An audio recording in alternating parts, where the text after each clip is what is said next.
manifest teması çıxmışdı və saat 12-ni vurduqda masa altında 12 üzüm yeyib arzu tutmaq, manifest etmək çox məşhur idi və hər yerdə bu cür videolar görürdüm.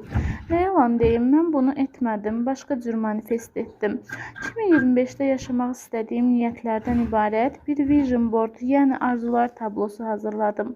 Çox təəssüf ki, mən onu kağız üzərində deyil, telefonda hazırladım. Yoxsa sizinlə də paylaşardım.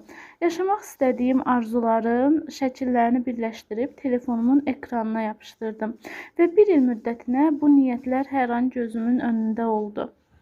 Hər dəfə telefonu açarkən, telefona baxarkən arzular tablosu ilə göz kontaktı qururdum və bu mənim şuuraltıma komanda olaraq siqnal göndərilirdi ki, bunlar var həyatımda, bütün bunları yaşayıram. Burada püf nöqtə ondan ibarətdir ki, arzular tablosunu bir dəfə hazırlayıb